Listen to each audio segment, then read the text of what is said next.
जो H1B visa America की उन्नति की वजह बना, जिस H1B वीजा की सीढ़ी लगाकर अमेरिका सालों से दुनिया भर के बेहतरीन टैलेंट्स को अपने देश में घुसाता रहा और उनके सुपर ब्रेन का इस्तेमाल कर अपनी ही प्रगति करता रहा, और जिस H1B वीजा के सहारे दुनिया के बेहतरीन टैलेंट्स को अमेरिकी कंपनियां अपने साथ जोड़ती और सफलता के शिखर पर चढ़ती रहीं, उसी H1B वीजा की सीढ़ी पर अमेरिका की डोनाल्ड ट्रंप सरकार ने कांटे लगा दिए हैं। $1 लाख तक की सालाना फीस थोप दी है, जिसे चुकाने की औकात रखने वाले ही अमेरिका में रहकर नौकरी करते रह पाएंगे।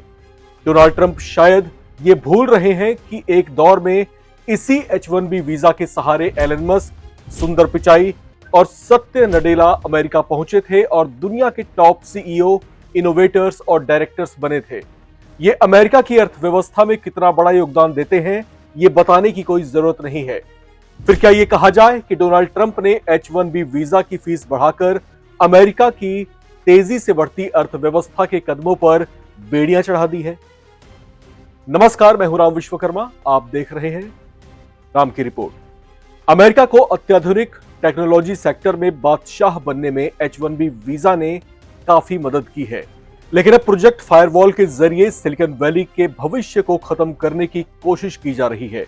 H1B वीजा हासिल करने के बाद अमेरिका में अपनी अमिट छाप छोड़ने वाले 3 दिग्गजों के नाम हैं एलन मस्क, सुंदर पिचाई और सत्य नडेला। सोचिए, इन तीनों ने एडवांस टेक्नोलॉजी के क्षेत्र में कितना शानदार काम किया है।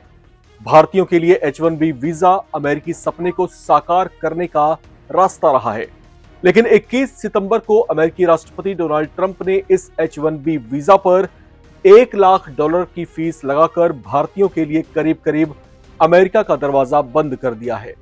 अमेरिका के कॉमर्स सेक्रेटरी हॉवर्ड लुटनिक ने कहा है कि सभी बड़ी कंपनियां इस प्रस्ताव से सहमत हैं। उन्होंने कहा कि इस बदलाव के बाद 85,000 H1B वीजा की वार्षिक सीमा की तुलना में बहुत कम H1B वीजा जारी किए जाएंगे, क्योंकि ये अब आर्थिक रूप से लाभदायक नहीं रहा। इस बीच अमेरिकी सीनेटर टॉम कॉटन ने राष्ट्रपति डोनाल्ड ट्रंप के H1B वीजा पर सख्ती से पैरवी की है।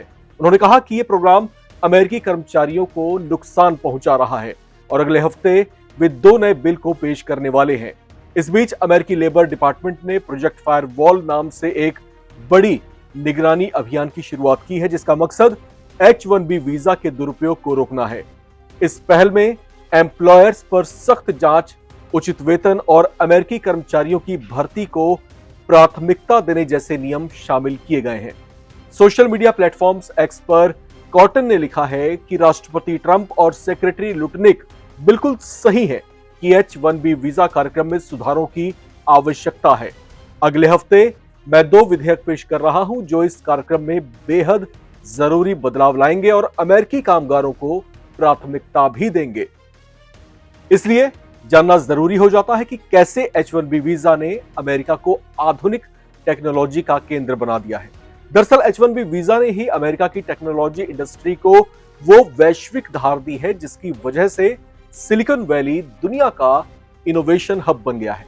एलन मस्क, जो आज दुनिया के सबसे बड़े इनोवेटर्स में गिने जाते हैं, इसी प्रोग्राम के रास्ते अमेरिका पहुंचे थे।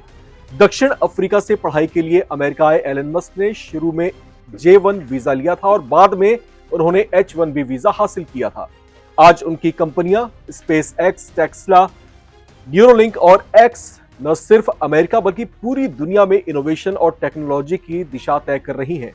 मस्क खुद कई बार सार्वजनिक तौर से ये बातें कहते रहे हैं कि H1B वो कारण है जिसकी वजह से मैं और मेरे जैसे कई दिग्गज अमेरिका में रहकर देश की ताकत बने हैं। एलन मस्क की ही तरह सत्य नडेला, जो आज माइक्रोसॉफ्ट के CEO हैं, उन्होंने भी 1990 के दशक में अपना करियर H1B वीजा के सहारे ही शुरू किया था। नडेला हमेशा इस बात पर जोर देते रहे हैं कि अमेरिका की प्रतिस्पर्धा क्षमता का राज वैश्विक टैलेंट है।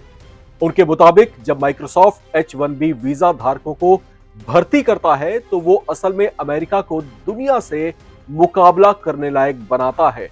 उनके नेतृत्व में माइक्रोसॉफ्ट ने न सिर्फ क्लाउडिंग कंप्यूटिंग और AI और साइबर सुरक्षा में कई ऊंचाइयां हासिल की हैं, बल्कि वैश्विक टेक्नोलॉजी बाजार में अमेरिका का दबदबा भी मजबूती से कायम किया है।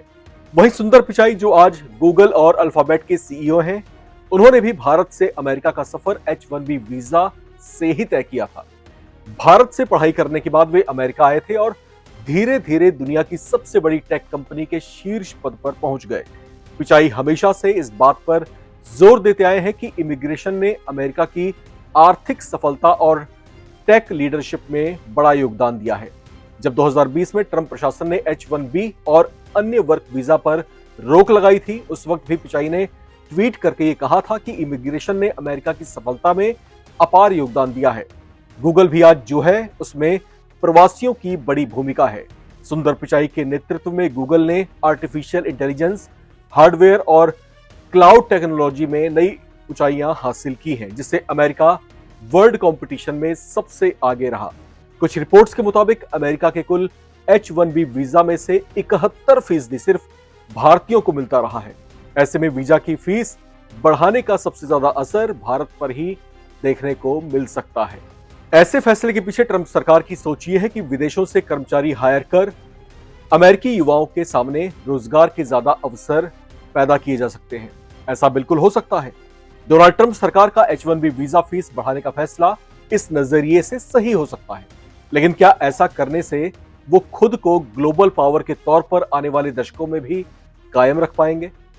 और अब क्या वो खुद को मिनी वर्ल्ड कह पाएंगे? क्या H1B वीजा फीस बढ़ाने के बहाने वो विदेशी टैलेंट के इस्तेमाल पर ब्रेक नहीं लगा रहे?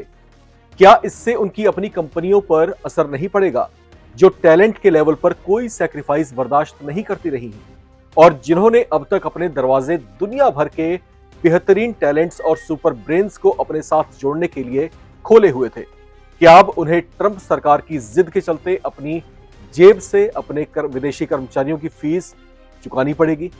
ऐसे असमंजस भरे अनेकों सवाल इस समय अमेरिकी बुद्धिजीवियों के बीच बहस का विषय लगातार बने हुए हैं।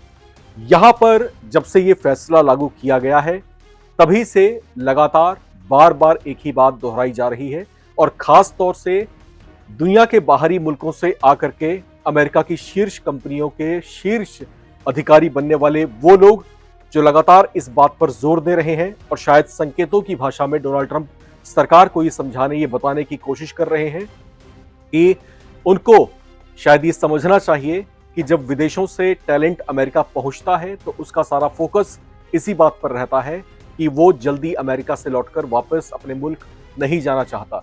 वो अमेरिका में रह करके डॉलर कमाना चाहता है। डॉलर वो तभी कमा पाएगा जब अपने शीर्ष क्षमताओं का भरपूर तरीके से इस्तेमाल करता रहेगा।